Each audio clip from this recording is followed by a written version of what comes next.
नियमित रूप में समय पर आत्मिक हेल्थ चेक करना बताता है कि यीशु के अनुयायी होने के रूप में हम आत्मिक रूप में कैसे काम कर रहे हैं। द मास्टर्स हेल्थ चेकअप ये याद दिलाता है कि हम अपनी आत्मिक तंदुरुस्ती के बारे में सचेत रहें और सचेत रहें कि हमारे आत्मिक तापमान पर क्या प्रभाव डालता है।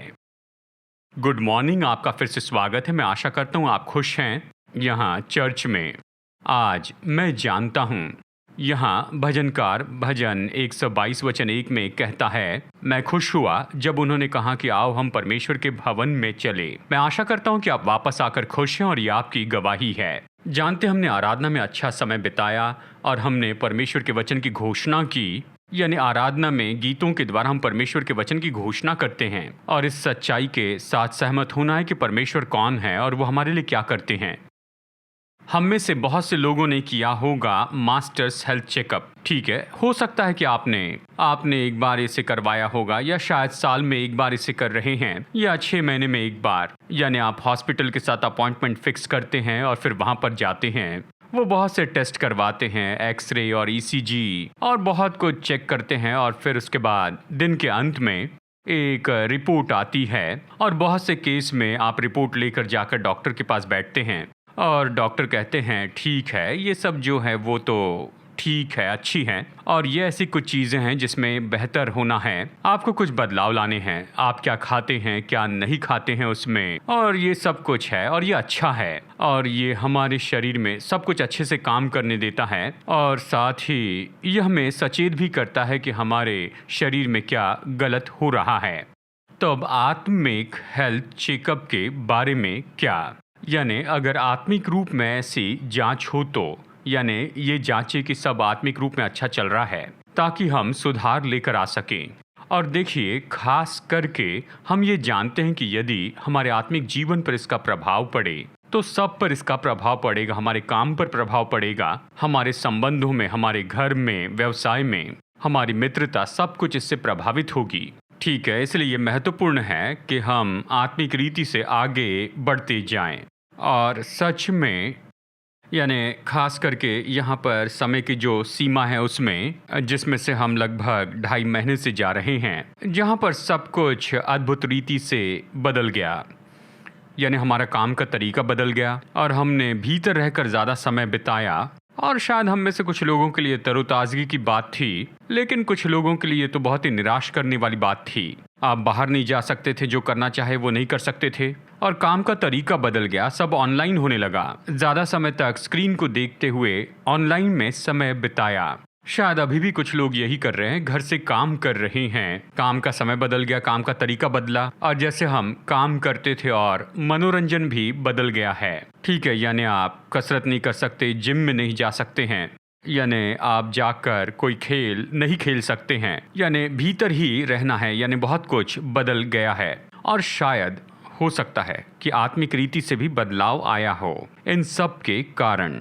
और अच्छा है कि हम जांचें और देख ले और सचेत रहे कि सच में ये क्या है, क्योंकि इसमें हम पर प्रभाव डालने की क्षमता है। ये बदलाव, ये बड़ा बदलाव, ये लॉकडाउन जिसकी कड़ाई में लगभग 2.5 महीने बिता दिए, इसमें क्षमता है कि ये हमें बदल दे, शरीर में, भावना में, यह हम पर प्रभाव डाले शरीर, भावना और आत्मा में। तो ये जांचना अच्छा है। तो आज के संदेश का शीर्षक है द मास्टर्स हेल्थ चेकअप। आप मास्टर हेल्थ चेकअप के बारे में जानते हैं, लेकिन आज के संदेश का नाम है मास्टर्स हेल्थ चेकअप। और ये तो बस इस बात को जानने के लिए कि हम आत्मिक रूप में क्या कर रहे हैं। और दूसरे चेकअप के जैसे ही ये मदद करता है कि ईमानदार हो, यानी जो चेकअप कर रहे हैं, जो रिपोर्ट ला रहे हैं, ये मदद करता है कि ईमानदार होकर बैठें और ईमानदारी से इसका फीडबैक देते जाएं। हाँ, मैंने यहाँ पर गलती की है और इस बात को मानता हूँ। ठीक है, यानी यहाँ क्या बाइबल में आत्मिक हेल्थ चेकअप है? जी हाँ, ज़रूर है। हम प्रकाशित वाक्य में पढ़ते हैं। अगर आप प्रकाशित वाक्य अध्याय 2 और 3 पढ़ते हैं तो हम देखते हैं कि प्रभु यीशु ने यहाँ आत्मिक हेल्थ चेकअप किया था। वहाँ कुछ चर्च का, और यहाँ पर इफिसस के चर्च से शुरू करके एक के बाद एक चर्च में जाते हैं। यहाँ पर 7 कलीसियाएं बताई गई हैं और ये रिपोर्ट जो देते हैं चेकअप के बाद में, यानी तुम इसमें बहुत अच्छे हो अच्छा है, लेकिन यहाँ पर तुम्हें कमी हो रही है, तुम्हें सावधान रहना है, चेतावनी दी है, सावधान रहना है। अगर सावधान न रहें तो सब कुछ बिल्कुल सही तरीके से नहीं चलेगा। तो यहाँ पर हमें ये सवाल पूछना चाहिए कि आज सुबह हमारा आत्मिक तापमान कैसा है। आपका आत्मिक तापमान क्या है? तो बगल वाले से आप ये पूछिए, आज आपका आत्मिक तापमान क्या है। यहाँ पर अगर हमारे शारीरिक चेक में अगर हमारा टेम्परेचर बढ़ जाता है, 98.4 से बढ़कर है, खासकर इन दिनों में, ये चेतावनी है। और खैर, लेकिन जब ये बात आती है आत्मिक चेकअप की, अगर आपका तापमान ज़्यादा है तो ये बेहतर है सच में। और अगर प्रकाशित वाक्य 3 देखें, वचन 15 और 16 में, तो हम ये देखते हैं प्रभु यीशु ने इस तरह से कहा लौदीकिया की कलीसिया से। वो कहते हैं, मैं तेरे कामों को जानता हूं कि तू न तो ठंडा है और न गर्म। भला होता कि तू ठंडा या गर्म होता, इसलिए कि तू गुनगुना है और न ठंडा है और न गर्म, न ठंडा है न गर्म, मैं तुझे अपने मुंह से उगलने पर हूँ। तो प्रभु यीशु 3 दशाएं बताते हैं, ठीक है, ठंडा, गुनगुना और गर्म। यानी देखिए, ठंडा यानी ये तो परमेश्वर की बातों से पूरी तरह अलग है, परमेश्वर की बातों से दूर है, यानी खुद को परमेश्वर की सारी बातों से दूर करना। जो कुछ भी पहले बनाया गया था वो एक जगह पर ही रुक जाता है आत्मिक रूप में, ठीक है। जो कुछ भी हम कर रहे थे, जिसके लिए कोशिश कर रहे थे, यानी शायद सब कुछ बिल्कुल एक जगह पर रुक जाता है। ठंडा, फिर गुनगुना, ये दूसरी दशा है जिसके बारे में प्रभु बता रहे हैं, यानी इसमें से थोड़ा उसमें से थोड़ा। ये ऐसा है कि बिल्कुल रास्ते के बीच में है, न तो इस पार है ना उस पार है, गुनगुने हैं। लेकिन प्रभु गंभीर शब्दों में कहते हैं, गुनगुने लोगों से कहते हैं, मैं तुम्हें अपने मुंह से उगलने पर हूं। भला होता कि तुम ठंडे होते या गर्म, ठीक है। यानी तीसरी जो दशा है वो है, या तीसरी दशा के लोग अगर आप इसे कहें, ये तो गर्म होते हैं, यानी जिज्ञासा से भरे आग पर हैं।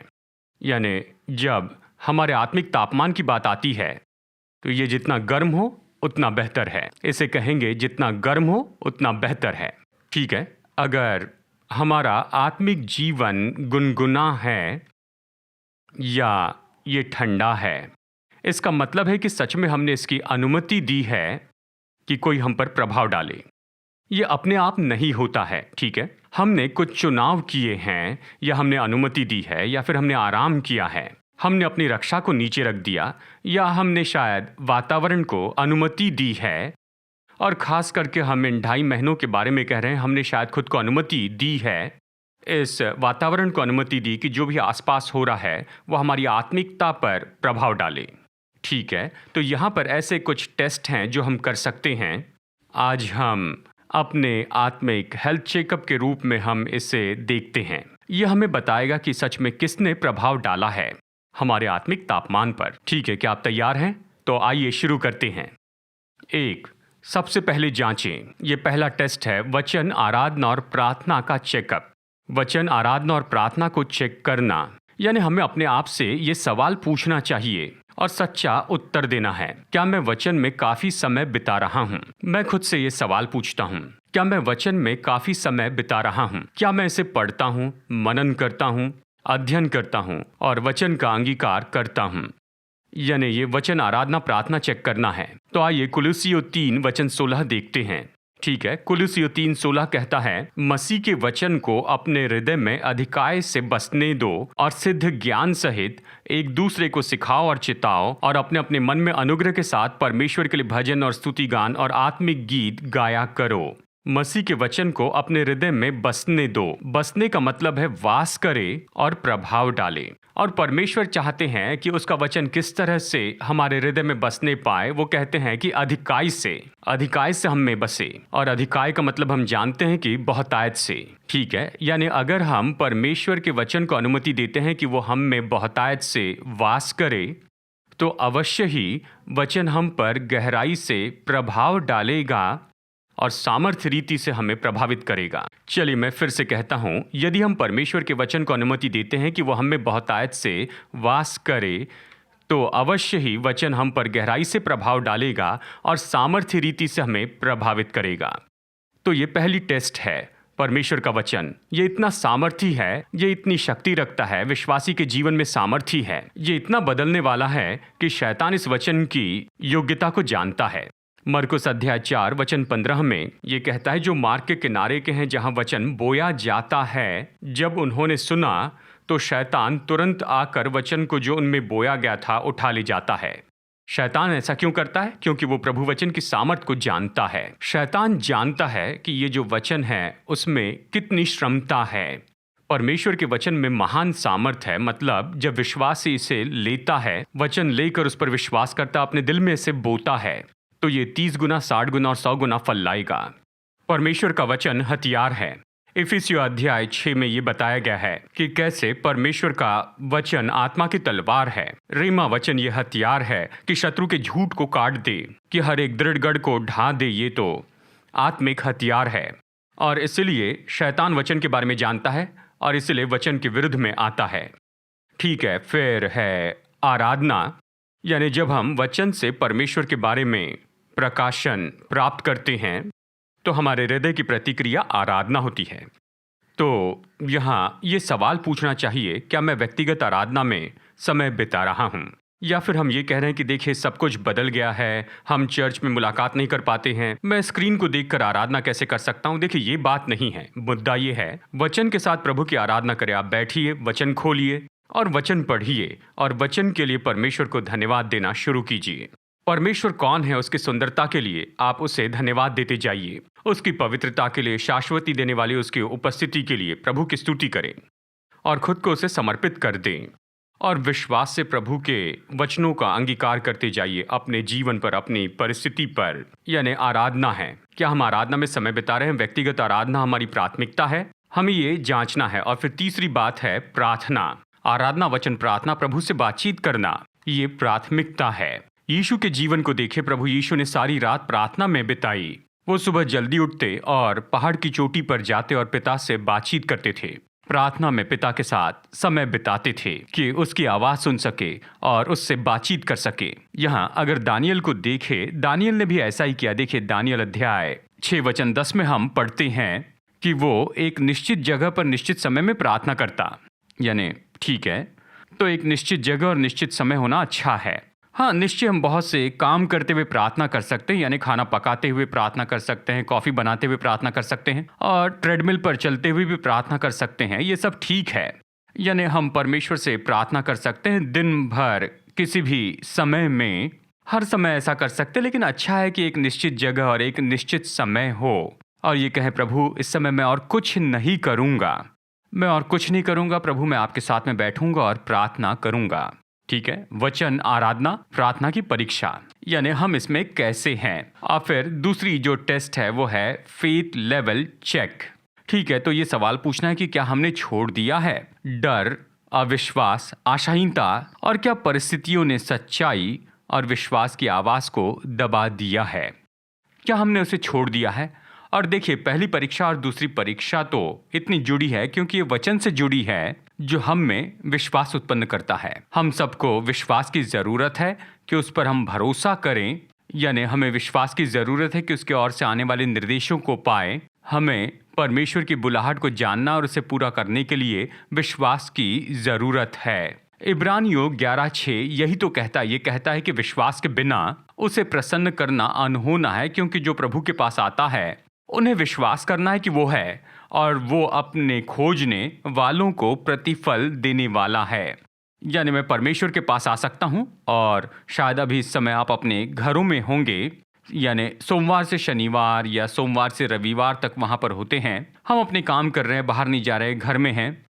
हमें विश्वास करना है कि परमेश्वर ने जो कहा है वही वो है, चाहे परिस्थितियाँ कुछ भी हो, चाहे हम किसी भी परिस्थितियों में से होकर जा रहे हैं। यही तो चाबी है, यही बुनियाद है, यही महत्वपूर्ण है। यह आमने सामने का विश्वास है। यहाँ पर यह कहता है कि उसे प्रसन्न करना अनहोना है, लेकिन जो परमेश्वर के पास आता है उसे विश्वास करना है कि वो है, उसका अस्तित्व है और वो सब है जो उसने कहा है कि मैं हूँ। तो यहाँ पर हमें फिर से ये सवाल पूछना है कि क्या हमने परमेश्वर के बारे में हमारे चित्र को बदल दिया है? क्या हमने परमेश्वर में अपने विश्वास को बदल दिया है, या वो नीचे चला गया हमारे आसपास की परिस्थितियों के कारण? या फिर वो बढ़ गया है। ठीक है, देखिए, डर परमेश्वर की प्रतिज्ञा और उसके वचन को हमारी परिस्थितियों से नीचा गिनता है, जबकि विश्वास परमेश्वर के वचन और उसकी प्रतिज्ञाओं को हमारी परिस्थिति से ऊंचा गिनता है। तो ये चाबी है कि उसके वचन और उसकी प्रतिज्ञाओं का सम्मान करें। हमारी परिस्थितियों से ऊंचा जाने, ये विश्वास की परीक्षा है। जब हम प्रभु के साथ समय बिताते हैं, पवित्र आत्मा को हमसे बातें करने देते हैं, तो पवित्र आत्मा यीशु के बारे में और भी ज्यादा बताते चले जाएगा। पवित्र आत्मा हम पर परमेश्वर का वचन प्रकट करेगा हमारी आत्मा और हृदय में, और क्या होगा? देखिए, विश्वास उत्पन्न होगा।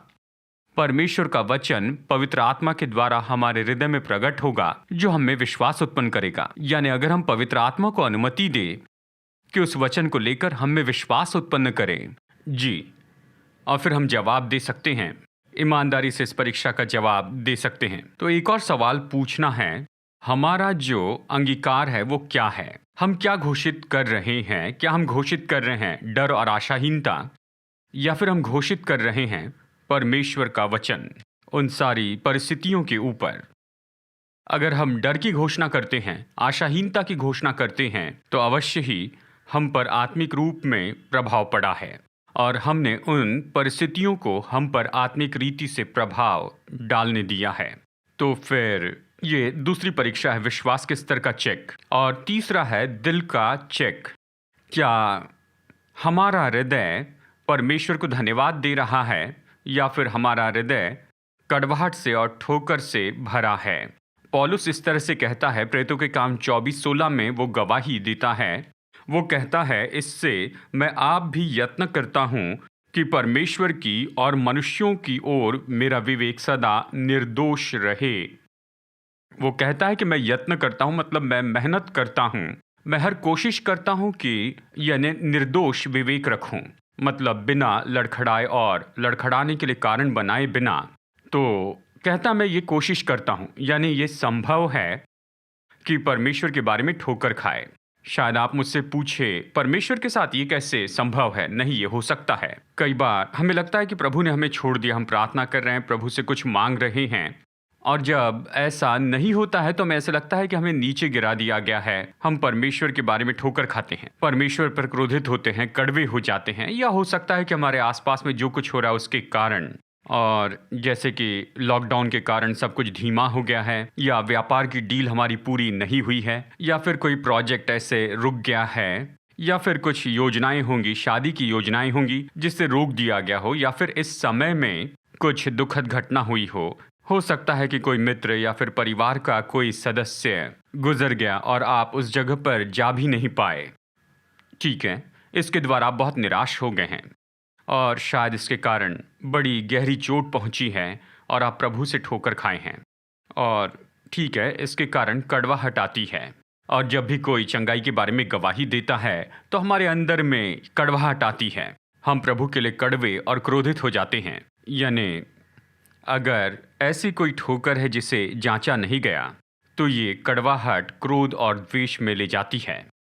ठीक है, जब हम इसमें बने रहते हैं, कड़वाहट में बने रहते हैं, जब हम ठोकर में बने रहते हैं तो ये दूसरों को भी छू लेती है। याकूब 3:14 ये कहता है, यदि तुम अपने अपने मन में कड़वी डाह और विरोध रखते हो तो सत्य के विरुद्ध में घमंड न करना और न तो झूठ बोलना। तो हम सत्य के विरुद्ध में झूठ बोल रहे हैं और ये सारे संबंधों में असंतोष लाता है। तो यही है, जब ठोकर और कड़वाहट आती है तो धन्यवाद देना और सराहना चली जाती है। ठीक है, तो हम प्रतिक्रिया को उल्टा कर सकते हैं, परमेश्वर के पास में जाएं और उसे धन्यवाद देने के लिए उन चीज़ों को ढूंढें, सारी आशीषों को लिख लें और उसे धन्यवाद दें और उसे धन्यवाद दें। और जब धन्यवाद देना और सराहना प्रवेश करते हैं तो फिर ठोकर और कड़वाहट चली जाती है। ठीक है, ये तीसरा चेक है, दिल का चेक। और फिर चौथा है, क्या आप तैयार हैं? देखिए, चौथा है, ये है EET टेस्ट, यानी आईज, ईयर और थॉट चेक, यानी आंखें, कान और विचार। क्या मैं जो देखता हूँ, सुनता हूँ और सोचता हूँ या कल्पना करता हूँ उसमें परख रखने वाला हूँ? मुझे याद है लॉकडाउन के पहले हफ्ते, देखिए, अवश्य ही बहुत सी झूठी बातें वहाँ पर फैलती जा रही थी। लोग कह रहे थे बहुत कुछ बचा कर रखो, जमा करो, ये और वो करो। मुझे याद है हमारे व्हाट्सएप ग्रुप में, स्कूल व्हाट्सएप ग्रुप में एक संदेश आया था मुझे याद है उसमें संदेश था, ये फ़िल्में हैं जो आप देख सकते हैं और ये सब कुछ आप देख सकते हैं नेटफ्लिक्स पर, अमेज़न प्राइम पर, यूट्यूब पर और ये सब कुछ आप देख सकते हैं। आप तो बस घर में ही रहेंगे इसलिए क्यों ना आप ये सारी फ़िल्में देखें। ठीक है, ये सब कुछ वहाँ पर है लेकिन हम क्या देखते हैं इसके बारे में परखना होगा क्योंकि हम जो देखते हैं और सुनते हैं वो हमारे विचार पर प्रभाव डालते हैं। ये सच में हमारी कल्पनाओं को उकसाते हैं, ये हमारी कल्पना और सोच विचार को उकसाते हैं। यानी देखिए, और दूसरी बात जो हम सोचते हैं, कल्पना करते हैं और महसूस करते हैं वो हमारे व्यवहार, हमारे चुनाव और हमारी जीवन शैली पर प्रभाव डालते हैं। यानी हम जो देखते हैं, सुनते हैं वो हमारे विचारों पर प्रभाव डालते और हमारे विचार हमारे व्यवहार, जीवन शैली और क्रियाओं पर असर डालते हैं। तो यानी हमें खुद से यही पूछना है कि पूरा दिन बीत जाता है और हम निराश होते हैं। पूरे दिन भर में अगर आप क्रोधित रहे हैं या मूडी रहे हैं, चिड़चिड़े हो गए हैं, लोगों पर चिल्ला रहे हैं, परिवार के सदस्यों पर या पति पत्नी पर चिल्ला रहे हैं और वहाँ पर कोई शांति नहीं है और कोई चीज़ स्थापित नहीं हुई है और अंदर में बेचैनी है, तो ये पूछना महत्वपूर्ण बात है। मैं क्या देखते आ रहा हूँ, मैं क्या सुनते आ रहा हूँ। और शायद ये न्यूज़ चैनल हो सकता है क्योंकि हम तो बस घर में ही रहे हैं, तो हो सकता है हमने ज़्यादा समय बिताया न्यूज़ चैनल देखते हुए। मुझे जानना है संसार में वहाँ क्या हो रहा है, यहाँ क्या हो रहा है, मेरे देश में क्या हो रहा है। हाँ, ये अच्छा है, आपका मकसद अच्छा था, ठीक है, लेकिन उस परख के बिना, इस ढाल के बिना ये हमारे अंदर बहुत कुछ उकसाता है।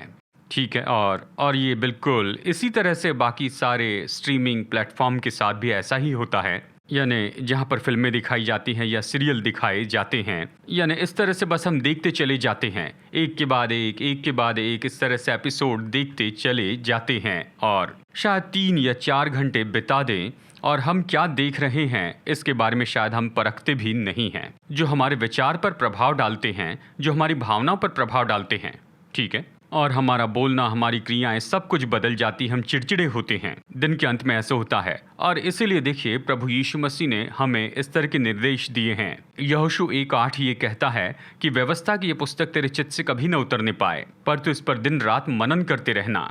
यानी यहोशू तो इसके बारे में सोचना, वचन पर सोचना, इसी के अनुसार दिन रात काम करना। तो सवाल ये उठता है, क्या मैं दिन रात बस केवल वचन सुनते रहूं और क्या दिन रात मैं केवल सुसमाचार के गीत सुनते रहूं और बस ईश्वरीय चैनल को देखते चले जाना है और बस और कुछ नहीं देख सकते? नहीं, ऐसा नहीं। ये बात है कि हम जो समय इन सारी चीज़ों को देते हैं, यानी एक के बाद एक ये सब देखते रहते हैं, तो हमें परख रखना चाहिए। तो मैं यही कहूँगा कि एक के बाद एक इस तरह से न देखें। और ये तो मेरा खुद का व्यक्तिगत दृष्टिकोण है, ठीक है। तो हमें अपने विचारों को परमेश्वर के वचन से भरना है, अपने मन को वचन से भरना है ताकि परमेश्वर का वचन हमारे विचारों को बदल दे, प्रभु का वचन हमारे व्यवहार को बदल दे, हमारे विचार जो आगे हमारे व्यवहार बन जाते हैं।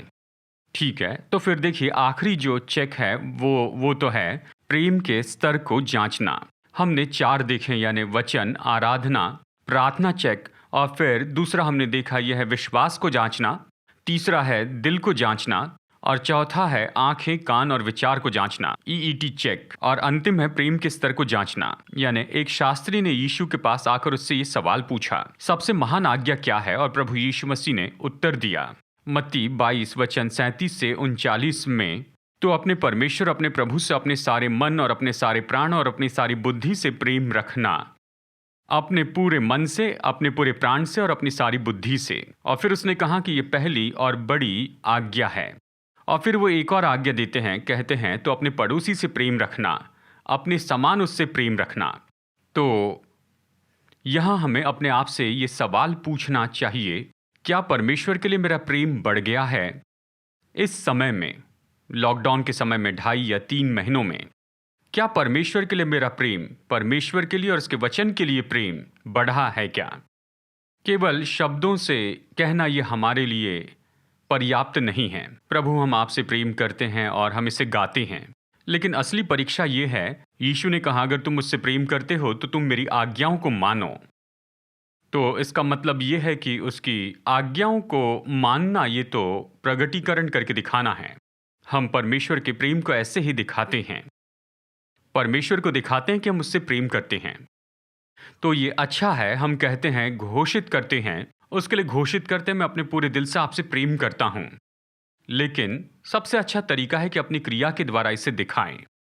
और अगर हम उसकी आज्ञाएं मानते हैं तो हम ये बताते हैं कि हाँ प्रभु, मैं आपसे प्रेम करता हूं। तो देखिए, जो अंतिम बात है कि हमें किस तरह से जांचना है, यहाँ पर प्रभु यीशु ने इफिसुस की पहली कलीसिया को इस तरह से उसने कहा। हम प्रकाशित वाक्य अध्याय 2 में ये पढ़ते हैं, वचन 4 और 5। प्रभु कहते हैं कि मुझे तेरे विरुद्ध ये कहना है, यानी इफिसुस के चर्च, तुमने अच्छा काम किया है, तुम सब कुछ परख रहे हो और तुम सब कुछ अद्भुत काम कर रहे हो। मुझे तेरे विरुद्ध ये कहना है कि तू अपना पहला सा प्रेम छोड़ दिया है। वचन 5, इसलिए स्मरण कर कि तू कहाँ से गिरा है, मन फिरा और पहले के समान काम कर। यदि तू मन न फिराएगा तो मैं तेरे पास आकर तेरी दीवट को उसके स्थान से हटा दूंगा। यानी यहाँ यीशु की ओर से कठोर शब्द हैं और ये हमें बताता है कि हमारा प्रभु के लिए जो प्रेम है, प्रभु उसका मूल्य जानते हैं। ठीक है, देखिए, जब हमारा प्रेम घटता है या हमारा प्रेम ठंडा पड़ता है, बाइबल ये बताती है कि अंतिम दिनों में बहुत से लोगों का जो प्रेम है वो ठंडा पड़ जाएगा। ठीक है, यानी ये तो बस ये दिखाता है कि परमेश्वर उसके लिए हमारे प्रेम का मूल्य जानते हैं। और देखिए, प्रभु ये कहते हैं, स्मरण कर, तेरे विरुद्ध में मुझे ये कहना है कि तू अपना पहला सा प्रेम खो दिया है। देखिए, दूसरे काम करते हुए, दूसरे धार्मिक काम करते हुए, जो कि सब कुछ अच्छे हैं, पर तुम अपना पहला प्रेम खो चुके। तो ये जो है, ये अंतिम चेक है। तो अगर हमने इन सभी सवालों के ईमानदारी से जवाब दिए हैं कि हम आत्मिक रूप में कहाँ पर हैं, ये कौन सी चीजें हम पर प्रभाव डाल रही हैं, अगर प्रेम को जांचना है तो कुछ करना है, हमें परमेश्वर के पास वापस आना है, हमें प्राथमिकता बदलनी है, उसे महत्व देना है, दूसरी बातों से उसे महत्व देना है, कहना प्रभु मैं आपके पास वापस आता हूं। अगर ये विश्वास की बात है तो कहना है कि प्रभु मैं इससे बढ़कर और कुछ नहीं मानूंगा, मैं डर को नहीं मानूंगा, मैं डरूंगा नहीं, मैं भयभीत नहीं होऊंगा परिस्थितियों से, लेकिन मैं आपके वचन और आपकी प्रतिज्ञाओं को उठाऊंगा। और इसी तरह से हर एक परीक्षा के लिए करें। और ये बहुत ही सरल है। शायद आप पूछें कि मैं ये सब कुछ कैसे कर सकता हूँ। हाँ, ये सारी चीज़ों के कारण शायद एक बात में हम चूक गए हैं और हम शायद उसमें से कुछ में अच्छे नहीं हैं और अवश्य ही हमने पाप किया है। परमेश्वर की अपेक्षाओं से हम पीछे हट गए हैं, जानबूझकर या बिना सोचे समझे शायद पीछे हट गए। परमेश्वर की अपेक्षाएं बहुत ही सरल हैं। वो कहते हैं अंगीकार करो और पश्चाताप करो। ठीक है, तो अगर आपने भजन देखे हैं तो चलिए यहाँ पर हम 3 वचन देखते हैं। ये ऐसे लक्षण बताता है इस व्यक्ति के जिसने अपने पापों का अंगीकार नहीं किया है, उसके लक्षण क्या हैं। ठीक है, तो ये लक्षण हैं। भजन संहिता 32 वचन 3 और 4 में देखिए, भजनकार कहता है जब मैं चुप रहा तब दिन भर कराहते कराहते मेरी हड्डियां पिघल गई। इस तरह वो कहता है। वचन 4, क्योंकि रात दिन में तेरे हाथ के नीचे दबा रहा और तेरी तरावट धूप काल की सी झुर्राहट बन गई। यानी वो ये कहता है, यानी बड़ा बोझ है, कोई ताजगी नहीं है। जहां भी मैं देखता हूं वहां पर हर जगह केवल सूखापन दिखता है, यानी मेरे अंदर कोई जान नहीं दिखती है और मैं किसी चीज को नहीं देख पाता। वो यहां पर कह रहा है, देखिए यहां पर कह रहा है अंगीकार न करने के बारे में। शारीरिक प्रतिक्रियाएं कहता है कि मेरी हड्डियां पिघल गई दिन भर मेरे रोने के द्वारा। ठीक है, फिर एक और वचन, भजन संहिता 51 वचन 12, भजनकार कहता है अपने किए हुए उद्धार का हर्ष मुझे फिर से दे और उदार आत्मा देकर मुझे संभाल। भजन 51 के बारे में हम जानते हैं, भजनकार अंगीकार करता है, परमेश्वर के पास वापस आता है क्योंकि उसने पाप किया था, उसने व्यभिचार किया था और हत्या की थी। वो इसे जानता है और प्रभु से कहता है प्रभु मुझे वापस दे दे अपने किए हुए उद्धार का आनंद। मतलब वो आनंद चला गया था। कई बार उस आनंद को हम हल्के रूप में लेते हैं, ये उमड़ता है। सुबह जब हम उठते हैं हमारे दिल में गीत होता है और हम सोचते हैं कि हाँ ये तो बस ऐसे ही होना चाहिए, और हाँ हर विश्वासी के लिए ऐसे ही होना चाहिए।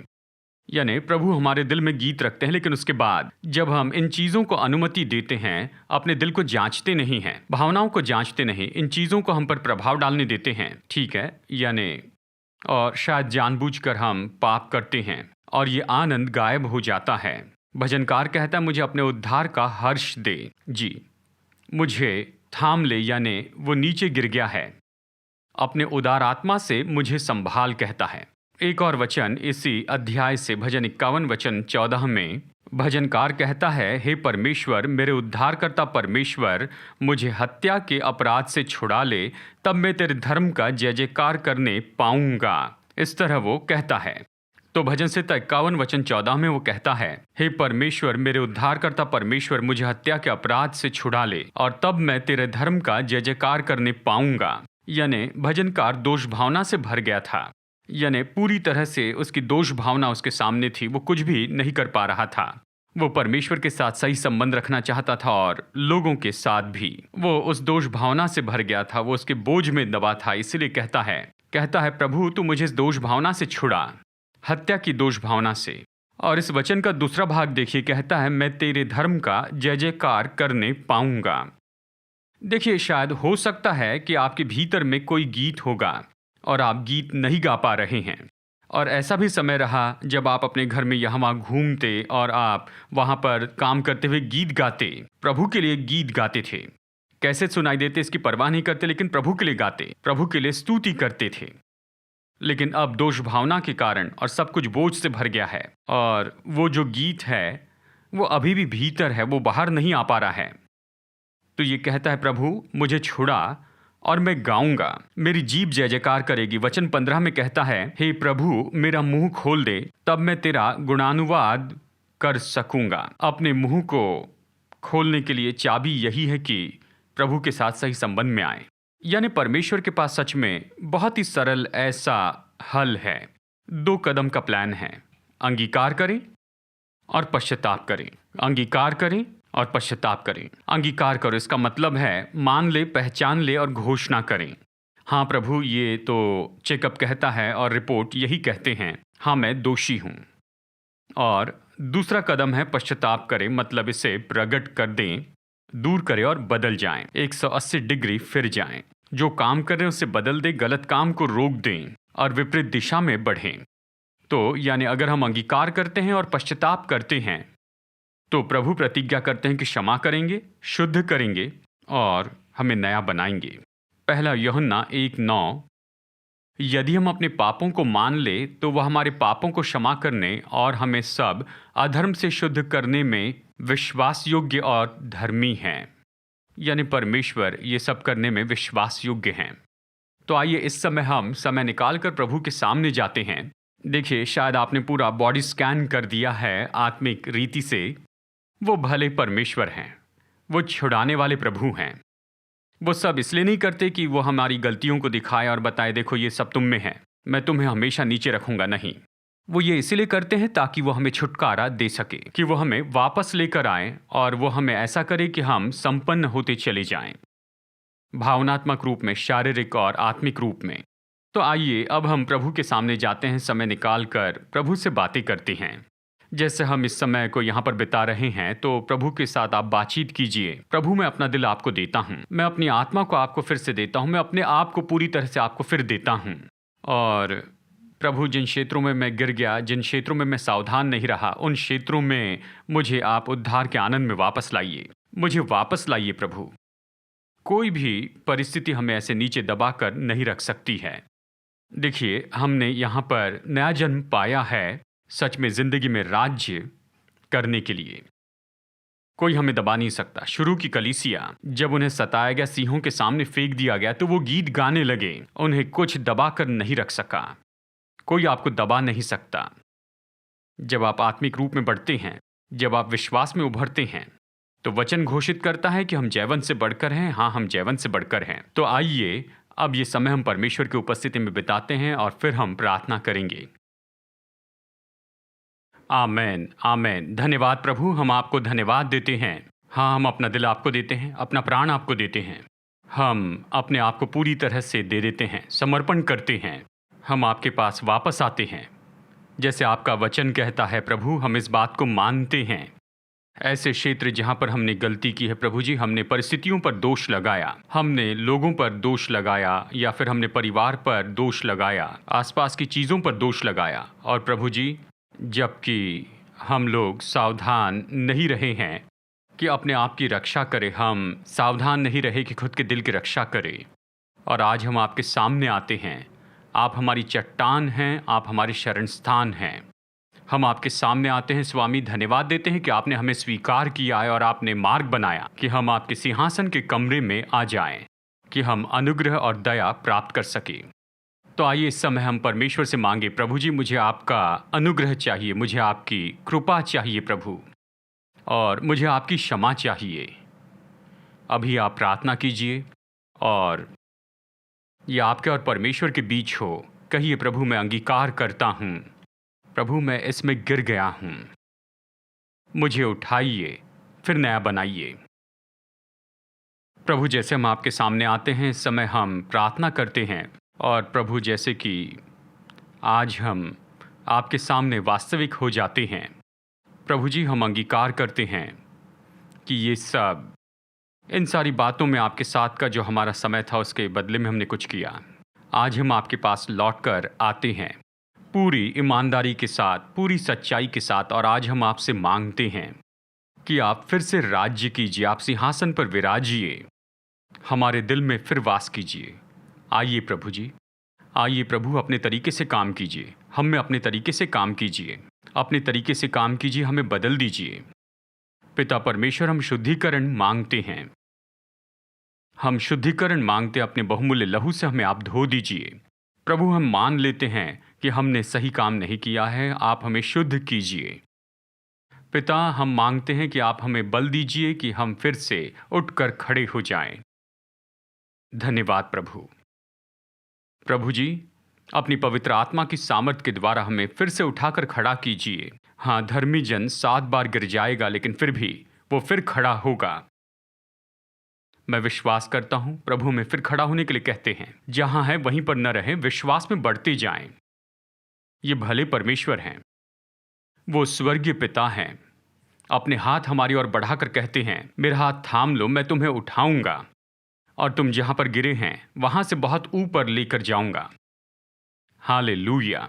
धन्यवाद देते हैं, धन्यवाद देते हैं, धन्यवाद देते हैं प्रभु जी। हम विशेष करके प्रार्थना करते हैं उन लोगों के लिए जो इस समय कश्मकश में से होकर जा रहे हैं। हम प्रार्थना करते हैं प्रभु, हर एक क्षेत्र में बदलाव दीजिए। अगर ये उनकी तंदुरुस्ती की समस्या है तो हम प्रार्थना करते हैं प्रभु, ये आपकी ओर से स्पर्श पाए और आपकी ओर से पूरा काम प्राप्त करें जो आपने क्रूस पर हम में से हर एक के लिए किया है। मैं प्रार्थना करता हूँ यीशु के नाम में, यीशु के नाम में इसे ले लीजिए प्रभु, यीशु के नाम में चंगाई ले लीजिए। आपकी हर एक सेल में, आपके हर एक टिश्यू, मसल्स और हड्डी में चंगाई और परिपूर्णता प्रभु यीशु मसीह के नाम में ले लीजिए। Hallelujah, hallelujah. हाँ प्रभु जी, हम अभी इस समय उन लोगों के लिए प्रार्थना करना चाहते हैं जो भावनात्मक रूप में परेशानी में हैं, जो भावनात्मक रूप में सताए जाते हैं। अभी इस समय हम प्रार्थना करते हैं और अभी इस समय शत्रु के हर एक कामों के विरुद्ध में आते हैं प्रभु यीशु मसीह के नाम में। शैतान अपना हाथ हटा ले, तेरे पास इनके लिए कोई अधिकार नहीं है। पिता हम प्रार्थना करते हैं गिलियद का वो बाम, इसके द्वारा हमारी भावनाओं में आप चंगाई लेकर आइए। धन्यवाद देते हैं, पुनः गठन होने पाए। प्रभु उनके लिए प्रार्थना करते हैं जिन्हें आपकी कृपा चाहिए, कृपा चाहिए कि द्वार खुल जाएं, अवसर के द्वार खुले। ऐसी चीजें जिसका हम दफ्तर में अनुभव कर रहे हैं, शायद नौकरी चली गई है, या फिर हो सकता है कि हमारे धन में या फिर हमारी तनख्वाह में कटौती हुई है। मैं अभी प्रार्थना करता हूँ, आपकी कृपा के लिए प्रार्थना करता हूँ। हे प्रभु, आपने ही इसहाक को संपन्न किया था, यहाँ तक कि अकाल के समय में संपन्न किया। हे प्रभु, इस समय हम प्रार्थना करते हैं कि ये अभी हमारी गवाही हो जाए कि प्रभु जैसे हम आप में जड़ पकड़ते हैं, जैसे हम आपकी ओर से बल प्राप्त करते जाते हैं, हमारी प्रार्थना है कि हम उस मनुष्य के जैसे हो, जो मनुष्य जो फलवंत होता है, उस व्यक्ति के जैसे हम ऋतु में फलने वाले व्यक्ति हो जाएं। और यहाँ तक कि गर्मी भी प्रभु हमें किसी तरह से मुरझाने न पाए, क्योंकि हम आप में जड़ पकड़े हैं। इसके लिए हम प्रार्थना करते हैं, हम उस कृपा के लिए प्रार्थना करते हैं जो द्वार खोलती है। यीशु के नाम में बदलाव आए, बदलाव आए प्रभु यीशु के नाम में। नौकरी आए, नौकरी के अवसर खुलते चले जाएं प्रभु यीशु मसीह के नाम में, प्रभु यीशु के नाम में। पिता हम धन्यवाद देते हैं इस दिन के लिए, इस समय के लिए धन्यवाद कि हम आपकी उपस्थिति में आ पाए, हमसे बातचीत करने के लिए धन्यवाद। प्रभु आपके लोग होने के नाते आपकी उपस्थिति में आना आनंद की बात है। हम आपको सारी स्तुति और महिमा देते हैं प्रभु यीशु के नाम में। परमेश्वर आपका आशीष दे, आपकी रक्षा करें, परमेश्वर अपना मुख आप पर तेजो में करे और आप पर अनुग्रह करे। परमेश्वर अपना चेहरा आपकी ओर उठाए और अपनी शांति आपको दे, आज और आने वाले दिनों में भी। आमेन। हमारे साथ जुड़ने के लिए धन्यवाद और आपका दिन महान हो और अच्छा सप्ताह हो, और हम फिर मिलेंगे हमारे इस ऑनलाइन अगले रविवार की ऑनलाइन सभा में। प्रभु आशीष दे।